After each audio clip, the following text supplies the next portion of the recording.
En los últimos meses ha aparecido un nuevo tema de conversación en BookTok, el antiintelectualismo. He visto varios vídeos sobre este tema con puntos tanto a favor como en contra, así que hoy me gustaría adentrarnos en este debate.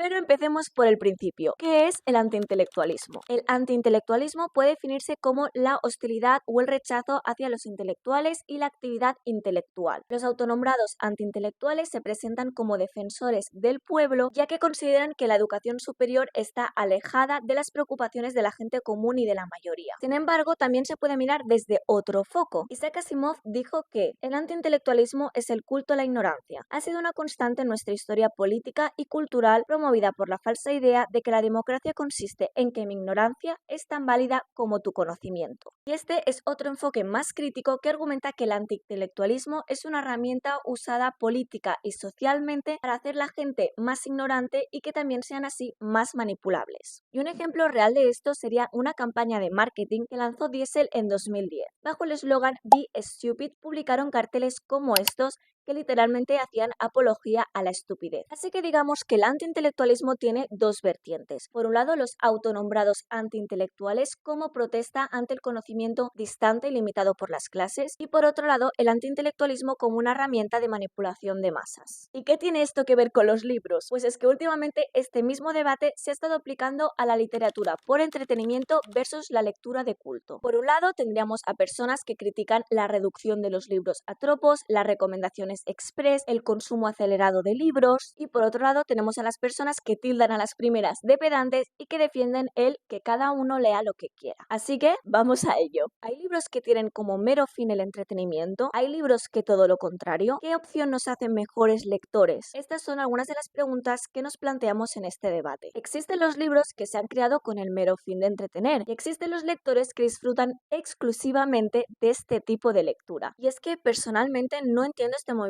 de tratar con superioridad a los libros entretenidos por varias razones. Número 1, sin entretenimiento no hay lectores. Al final, esta base entretenida es lo que nos permite meter reflexiones, nuevas perspectivas, etc. Sin esto, habría muchas menos personas que querrían leer esos libros. Por lo tanto, cuanto más entretenido es un libro, más accesible es y a más personas llega. Número 2, sin estos libros que nos enganchan a la lectura y que nos hacen verla como algo disfrutable, no podríamos luego acceder a estas lecturas más de culto. Al final, esos libros más complejos necesitan una base lectora afianzada que solo se puede construir empezando con lecturas más ligeras. Y este es uno de los problemas de los que nos solemos quejar con las lecturas obligatorias de instituto. Al tratarse de un entorno académico, se introducen libros que, aunque son interesantes de estudiar, no despiertan el gusto por la lectura en la gente joven. Sin embargo, cuando los jóvenes encuentran libros que sí son más disfrutables y que los enganchan a la lectura, al no tener un contenido académico, por decirlo de alguna manera, la gente los desprecia. Razón número 3, el escapismo. No pasa nada por querer leer como forma de distracción. Asumimos que si leemos, tiene que ser para aprender algo, cuando esto no es así. Yo puedo elegir que obtengo mi conocimiento de otras áreas como estudiando una carrera universitaria, escuchando podcasts, viendo vídeos, etc. Y que la lectura es simplemente mi momento de escapismo, mi momento de desconectar. Pasemos ahora a la otra cara de la moneda, a los libros de culto. Yo los llamo así, pero no nos estaríamos refiriendo solo a clásicos, sino también a esos libros reconocidos por la crítica y premiados como por ejemplo con el Premio Nobel de la Literatura. Son libros que se estudian en las carreras universitarias y que suelen ser complejos y tener mensajes con mucho trasfondo o potencia. Pues bien, las personas que enmarcaríamos en esta categoría opinan que estos libros que están objetivamente reconocidos deberían tener mucha más visibilidad que los libros meramente entretenidos. Consideran que estos deberían ser los libros populares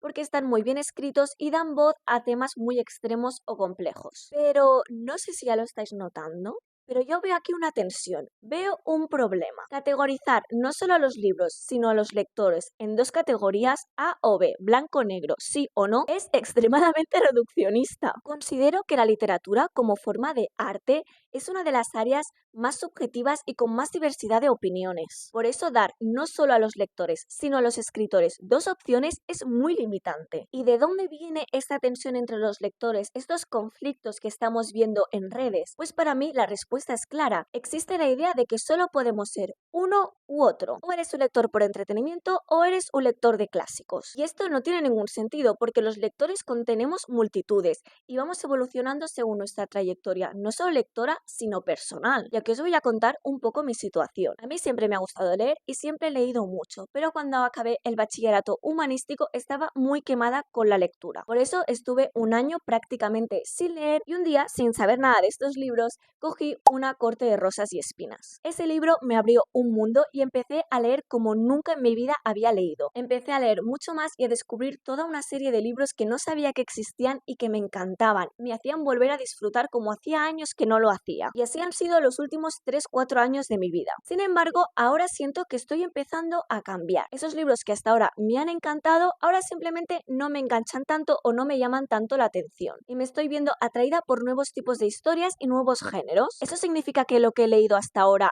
no me gusta? No, no es verdad y estoy muy agradecida por esos libros. Pero como os comentaba, como personas, según lo que ocurre en nuestra vida, según lo que hemos aprendido, nuestro cerebro, nuestra mente pide un tipo de estimulación u otra. Por eso está súper bien que haya diversidad de libros y que cada uno pueda elegir. Y vamos, luego tenemos autoras como R.F. Kuang que consiguen crear historias que son tanto entretenidas como que contienen aprendizajes, y esa zona gris no la consideramos. De esta forma, en redes sociales solemos ver dos tipos de perfiles: el crítico por diversión, que puntúa y reseña según lo que el libro le ha hecho sentir, y el crítico a secas, que hace reseñas literarias más profundas y complejas. En la vida real, yo creo que todos somos ambos. Y no solo los lectores, sino también los libros contienen multitudes. Por eso he creado esta gráfica que vamos a utilizar ahora. Como veis, en el eje vertical tendríamos interesante de leer. Un libro que pues te hace aprender o te hace reflexionar, que por la forma en la que está escrito o por su mensaje pues tiene un peso o te estimula mentalmente. Cuanto más arriba, más interesante, y cuanto más abajo, menos. Luego, en el eje horizontal tendríamos divertido de leer, libros que te hacen disfrutar, te hacen desconectar. Cuanto más a la derecha, más divertido, y cuanto más a la izquierda, menos. Y aquí tengo 4 ejemplos de libros que yo he leído y voy a poner uno en cada cuadrante. Lo vamos a hacer así a grosso modo, pero obviamente esto lo podríamos hacer mucho más específico. Por ejemplo, como os decía, R.F. Kuang y la guerra de la amapola es un libro que me parece divertido de leer e interesante de leer. Tiene un mensaje muy potente, pero a la vez es una fantasía épica con aventura, con giros de trama, y por eso para mí fue un 5 estrellas y está en este cuadrante que sería pues el ideal. Luego tendríamos un libro que fue interesante de leer, pero quizás no tan divertido, que fue Pregaria a Proserpina. Este es un libro de fantasía histórica y me parece que tenía discursos y mensajes muy chulos, tenía imágenes fantásticas también muy potentes, pero no fue tan divertido de leer. Aún así me gustó y le di muy buena puntuación, por lo que os digo, porque me interesó, y al final eso tiene un valor. De la misma manera, un libro que quizá tampoco tiene tanta chicha, no es tan interesante, pero me lo pasé muy bien leyendo, sería The Pumpkin Spice Café. Al contrario que con Pregaria a Proserpina, es un libro que quizá tampoco me estimuló mucho mentalmente, pero que me hizo disfrutar. Así que estos dos cuadrantes no serían el 5 estrellas, pero estarían muy bien. Y para acabar, los libros que no me gustan, pues son libros que no me parecen interesantes de leer y encima tampoco son divertidos, como me pasó con La vida de las marionetas de T.J. Klune. Y no sé vosotros, pero a mí este sistema de puntuación me gusta bastante. Si lo quisiéramos hacer más específico, lo que haríamos es, en vez de situarlos en cuadrantes, ponerlo más al horizontal o más vertical, y entonces pues los libros quedarían incluso ordenados de otra manera. Ahora que os he puesto un poco en contexto, vamos más allá. ¿Cómo y por qué ha empezado el antiintelectualismo? Aquí quiero dar un poco de crédito a algunos argumentos antiintelectualistas, y es que creo que es cierto que cada vez hacemos lecturas más superficiales. Y esto es culpa del sobreconsumo. Es evidente que la velocidad de publicación, el número de inputs de reseñas que recibimos a diario y el reto de Goodreads que hay que completar a fin de año está promoviendo una cultura de consumo de libros preocupante. Las estanterías llenas de libros sin leer pero que no paran de entrar, los libros cortos para completar el reto a final de año y llegar a la meta, las carreras por conseguir ediciones especiales de libros que ya tenemos en casa. Y cuidado, porque yo soy culpable de todas estas cosas. Es muy difícil escapar en la rueda, pero también es innegable que todo esto tiene un impacto en la forma en la que leemos. Acabamos un libro y en lugar de asentarlo, reflexionarlo, ya estamos pensando y empezando el siguiente. ¿Y cómo está afectando todo esto a la propia comunidad? Pues dejadme deciros que muy mal. Se está creando una rivalidad y una oposición que no tendría por qué existir. Mi sensación es que cada vez nos sentimos más obligados a tener opiniones polarizadas, a estar a favor o en contra, sí o no, y nos olvidamos de movernos por el gris, de aceptar unas cosas y rechazar otras. Por un lado, estoy aprendiendo que el argumento de que cada uno lo que quiera tiene sus problemas. Estoy de acuerdo en que como lectores tenemos el derecho de disfrutar de nuestro hobby como nos plazca, y que esto no nos supone obligaciones morales como por ejemplo no poner malas reseñas a los escritores. Sin embargo, este argumento viene a ser un poco un todo vale que no permite tener conversaciones sanas y abiertas de temas controvertidos como por ejemplo J.K. Rowling o la diversidad de representación racial y sexual en la literatura. He observado que cada vez nos tomamos más la crítica a lo que nos gusta como una crítica personal. Si alguien hace una mala reseña de un libro que me gusta a mí, es como si me criticara a mí. Si llama al libro insustancial, me llama a mí insustancial. Entiendo estas reacciones porque al final establecemos vínculos emocionales no solo con los libros sino con los propios escritores que leemos. Acaban conformando un poco una seña de identidad de quién somos. Sin embargo, ofenderse por reseñas negativas de algo que a ti te gusta no es el camino, porque al final llegaremos a un punto donde no podremos tener diversidad de opiniones y debatir de forma sana cuando estamos en desacuerdo. Y aquí vuelvo a poner un ejemplo personal, y es que hace poco leí Babel, un libro de una autora que, como os digo, me encanta, R.F. Kuang, pero el cual no me acabó de convencer. Tengo muchas amigas que han leído este libro y que sí les gustó muchísimo. Y fue muy bonito poder hablar con ellas, explicarles lo que no me había gustado y que ellas entendieran mi punto. Mi amiga Joana me dijo que ella podía llegar a entender por qué había visto esas cosas y por qué no me gustaban, pero simplemente para ella no habían tenido tanta relevancia y las había pasado por alto. Y eso no hace que mi reseña sea mejor, ni la suya peor, ni a la inversa, porque las reseñas, recordemos, son algo muy subjetivo. Después tenemos el lado contrario, el si lees esto u opinas lo otro, eres una persona mala o alguien moralmente cuestionable por completo. Esto sería el lado contrario al todo vale y creo que también es problemático. Por ejemplo, hay personas que no quieren leer a Carmen Mola.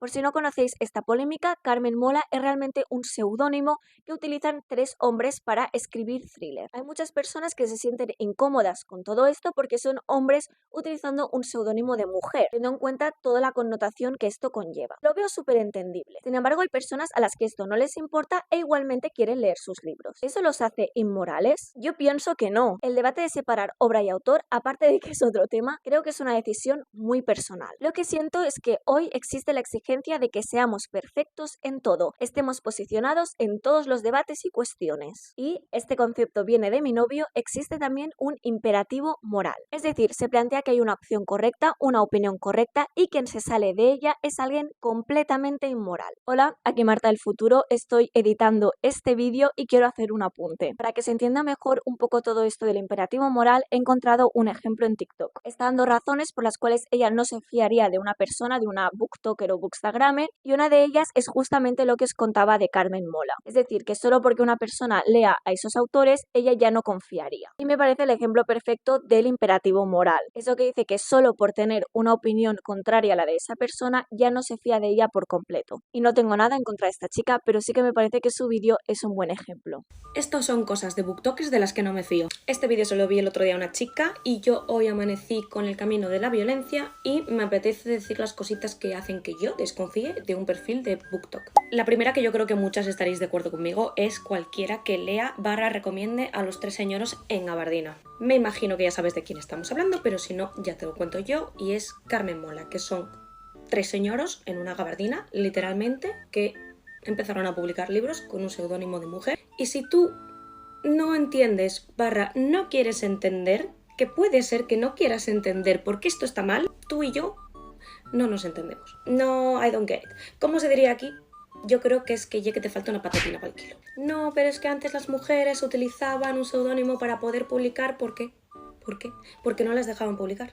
Efectivamente, por eso hay tantos anónimos, etcétera. Bueno, que si no lo quieres entender, allá tú, pero tú y yo no me fío. Y como la mayoría de la gente, no me siento cómoda ni con el todo vale ni con el nada está bien. Es esa zona gris intermedia la que debemos rescatar, porque es ahí donde puede ocurrir un debate y donde puede haber conversaciones constructivas. De esta manera creo que evitaríamos estas cancelaciones en masa a las que muchas veces la gente se une sin saber muy bien lo que está ocurriendo, pero para seguir la opinión general. Considero que mucha gente lo hace para intentar encajar.